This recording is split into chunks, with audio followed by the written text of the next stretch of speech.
uma bomba foi colocada sob a União Europeia. A União Europeia acabou de aprovar uma resolução proibindo os membros da União de comprar portadores de energia russos, gás e petróleo a partir de 1º de janeiro de 2028. Ou seja, durante 2 anos e 2 meses pode, depois não.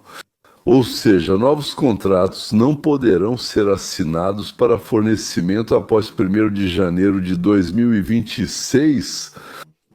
E, em geral, basicamente, tudo vai acabar e todos os contratos atuais vão terminar, respectivamente no final de 2027, onde eles vão comprar petróleo e gás. Então você acertou nos Estados Unidos da América, mais caro, mas não do inimigo, e sim do aliado. É verdade, a palavra mais caro incomoda alguns. A União Europeia acabou de aprovar um plano para proibir todas as importações de gás natural russo até 2028, o que vai mudar o mapa energético do continente. E, além disso, isso vai aumentar a dependência da Europa em relação aos Estados Unidos e nem todos na Europa querem pagar preços mais altos por energia, por gás. O Conselho da União Europeia aprovou a proposta de proibir todas as importações de gás natural russo até 1º de janeiro de 2028.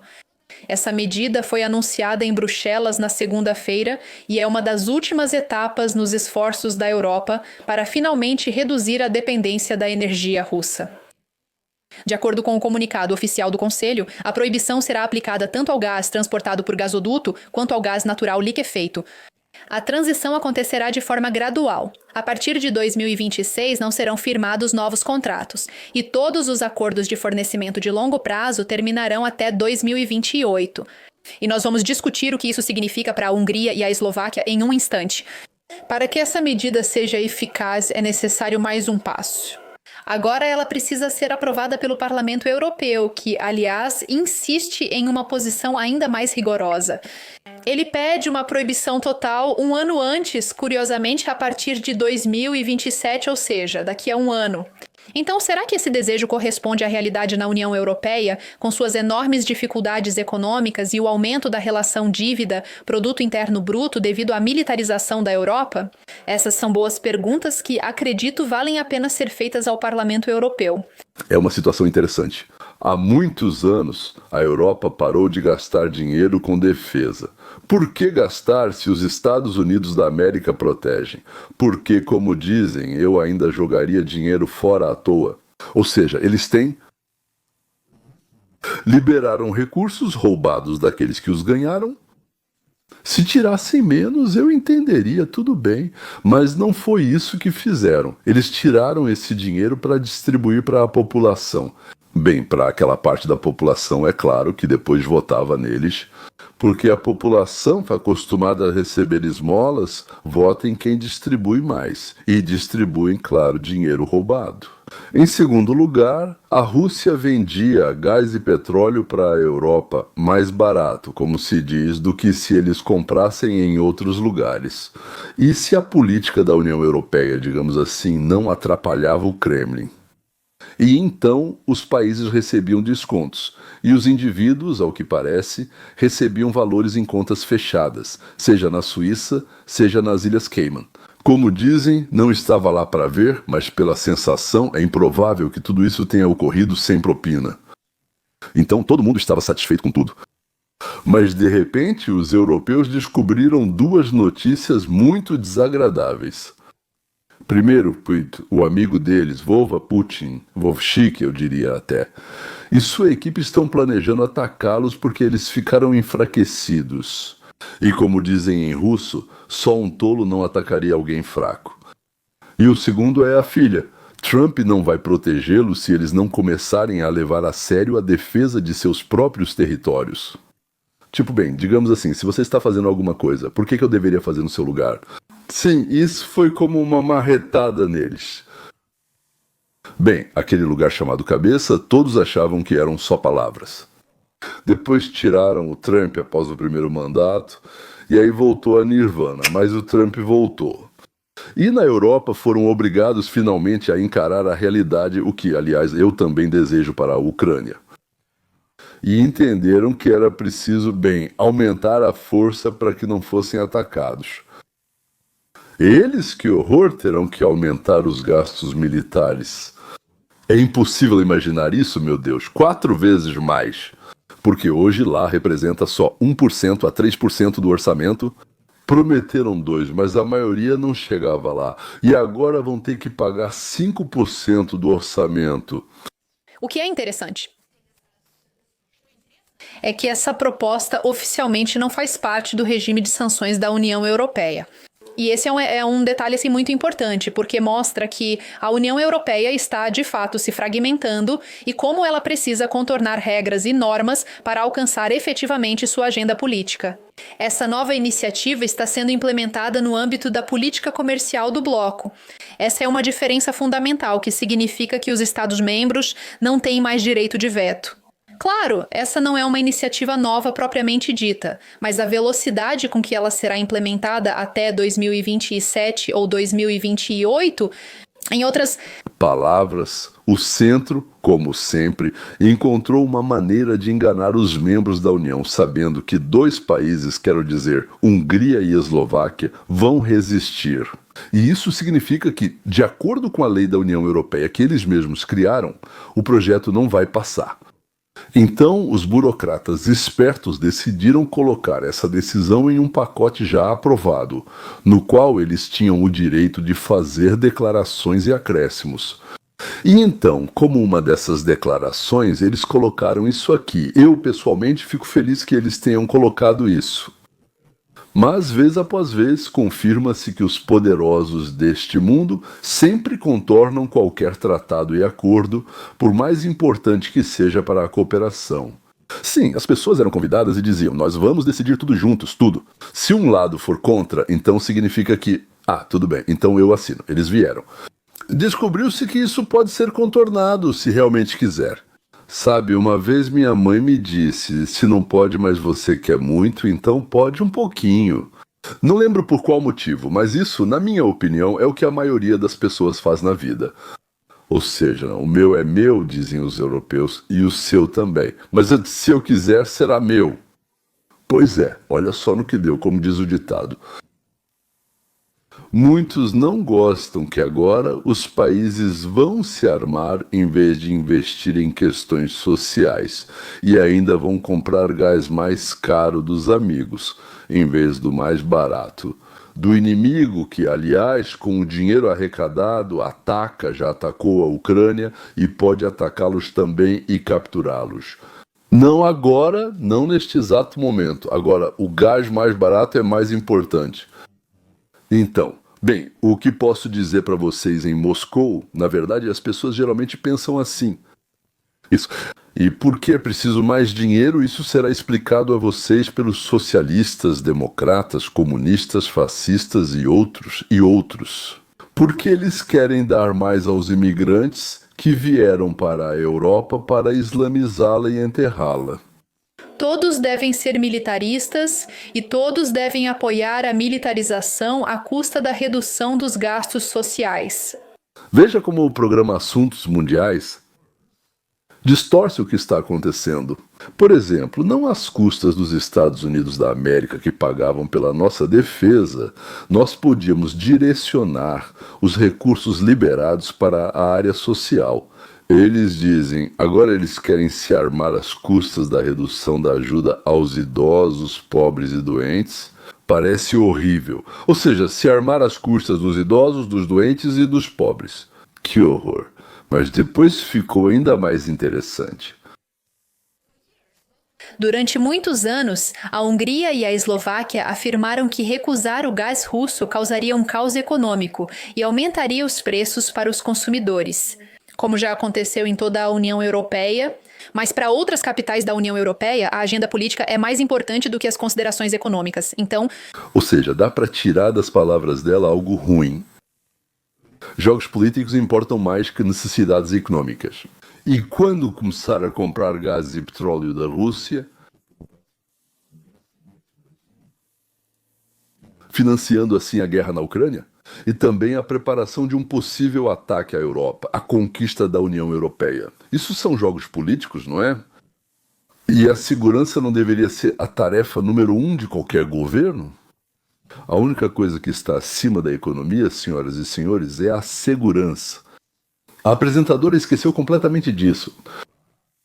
Talvez não soubesse, mas não pensou, não se interessou, e talvez ela mesma seja tão tola quanto Robert De Niro. Lá tem Barbara Streisand, Sean Penn, Susan Sarandon ou Sarandon. Ah, esquece. Queria dizer que talvez ela. É mais burra do que eles, mas pensei que fosse mais burra do que Martin, Sean Penn, Susan, essa mesma Sarandon. Ser quase impossível. Antes, 50% de todos os hidrocarbonetos da Europa vinham da Rússia. Hoje, 13% em 1 ano e meio a 2 anos. Zero. Rússia só tem Índia e China.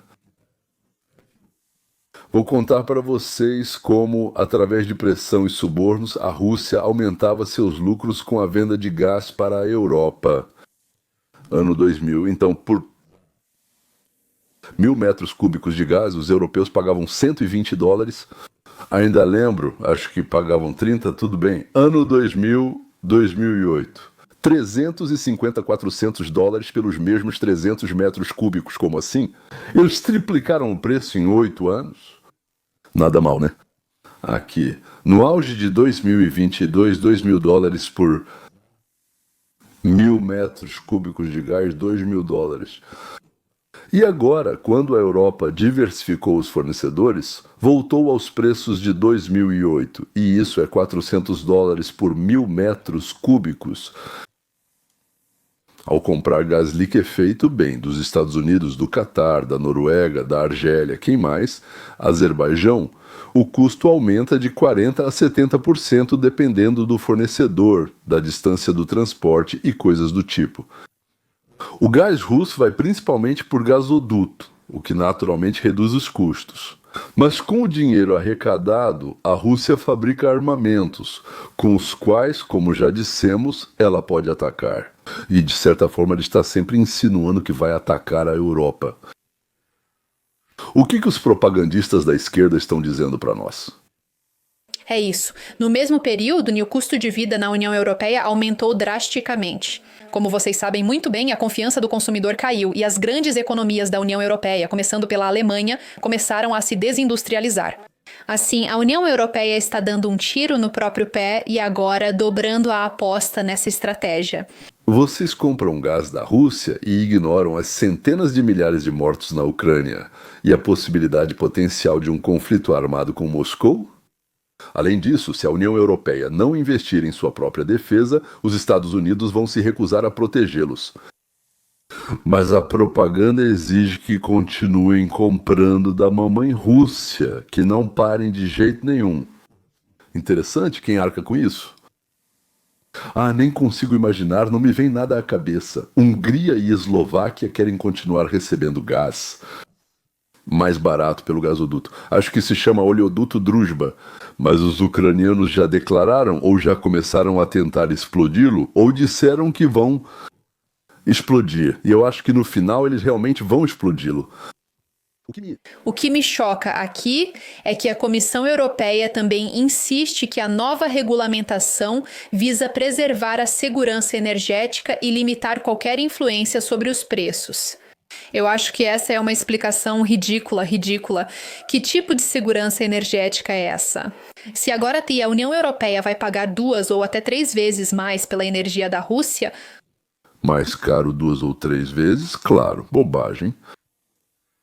Sobre independência energética, a Rússia, a qualquer momento, pode interromper o fluxo de gás, como já fez na Geórgia. Na Ucrânia diziam, estamos em manutenção, algo quebrou e pronto, acabou, não tem nada. E agora, quando você tem fornecimento de 4 ou 5 fontes diferentes, então, primeiro, ninguém vai fugir. E segundo, mesmo que alguém fuja, os que restarem vão imediatamente compensar o que não foi entregue para os que fugiram. Mas a garota não gosta que os Estados Unidos da América façam parte dos fornecedores, ela não gosta de depender dos Estados Unidos da América, ela prefere depender da Rússia. Quando Seu principal fornecedor de energia são os Estados Unidos, então acho engraçado chamar isso de segurança energética ou vitória. Bem, graças a Deus. Ela disse que essa é sua opinião pessoal, porque eles gostam de dizer que o que eles transmitem é bem, simplesmente a verdade pura do Senhor. Sininho, tem que clicar nele. Agora mesmo, os especialistas vão clicar. Os meus técnicos disseram que eu tenho poucos sininhos ativados, preciso de mais. Apenas não perguntem por que isso é necessário. Além disso, o fim do ano está chegando e todos os cidadãos dos Estados Unidos da América que doarem a partir de $200 para a nossa organização sem fins lucrativos terão o direito de deduzir esse valor dos impostos. Então, se você doar $10 mil, vamos fornecer a dedução desse valor. Se doar $100 mil, nós até vamos garantir que você receba o comprovante para essa quantia. Também vamos nomear a campanha publicitária no Google com o seu nome. Bem, é agradável.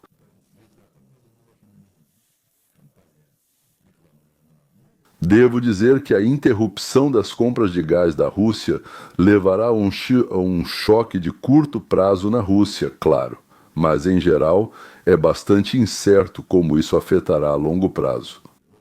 O futuro. A Rússia vai procurar, já está procurando, claro, mercados alternativos, mas não é tão simples transferir um gasoduto.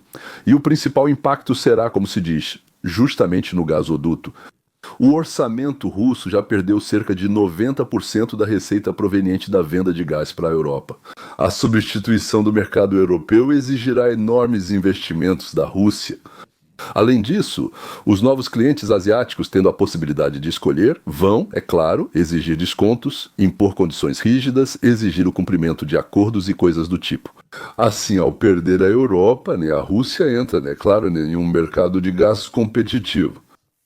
Para a Europa, recusar a energia russa significa aumento de preços e redução do potencial industrial. Bem, em certo sentido, a perda da competitividade das empresas e o que se chama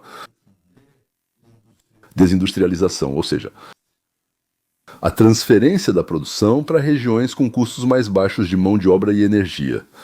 Por exemplo, se eles conseguirem, após o fim da guerra, anexar a Ucrânia à União Europeia, a produção começará a ser transferida para a própria Ucrânia e para os países vizinhos. A produção será transferida para os Estados Unidos da América, onde a energia é mais barata e novas fábricas serão construídas em breve. Essas serão produções incrivelmente baratas, porque vão usar inteligência artificial em cada etapa. A população da Europa vai se encontrar em uma situação difícil. Menos subsídios para programas sociais, fontes de energia mais caras, menos empregos e impostos absurdos. A Europa, é claro, enfrentará manifestações, revoltas, greves e protestos. Uma insatisfação especial será causada, é claro, pelos imigrantes que não trabalham e recebem benefícios. Os partidos de direita anti-imigração já estão ganhando força e a Europa branca está se tornando cada vez mais nacional-conservadora. Não é nacional-socialismo, senhoras e senhores, é diferente e, na verdade, o oposto do fascismo. Cada vez mais, como os Estados Unidos da América, bem, aproximadamente, por assim dizer, não é igual, mas cada vez mais parecido, mais próximo. Não está perto, mas está mais próximo. Já que os imigrantes também vão exigir, esses novos que chegaram nos últimos 10 anos, vão exigir a devolução dos subsídios cortados. Então, eles já se acostumaram com eles. São deles, pertencem a eles e agora estão tirando deles. Agora sim. Claro que vão surgir distúrbios nas ruas entre muçulmanos e movimentos como a União Nacional de Marine Le Pen na França. Alternativa para a Alemanha e vários outros partidos semelhantes em outros países da Europa. Inclua os conservadores britânicos e teremos um quadro de reavaliação séria, a orientação do continente europeu. O Parlamento Europeu ainda deve aprovar a troca de compras de portadores de energia, mas lá querem não só recusar os suprimentos da Rússia, mas fazê-lo de imediato. Eles não podem fazer isso agora, mas dizem que só conseguem terminar até 31 de dezembro do próximo ano, em 1 ano e 2 meses. Na verdade, é disso que eles estão falando. Fico feliz que eles tenham tomado essa decisão. Finalmente, ela está de acordo com a posição expressa pelos europeus sobre o desejo de parar a guerra. Mas a Europa, é claro, enfrentará abalos, exigências indignadas das massas para trazer de volta as regalias.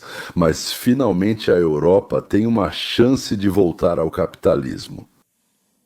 É isso. Ontem eles ainda tinham 0% e agora pode ser 5, 7, 8. 5%, o que isso vai dar? Bem, isso vai ser incrivelmente bom. Para salvar a nossa, o que chamamos de civilização judaico-cristã, bem como a nossa valores, né, senhoras e senhores, nossa cultura, nossos valores, nossa moral e tudo mais. Então eu fico muito feliz pela Europa, embora eu entenda que, é claro,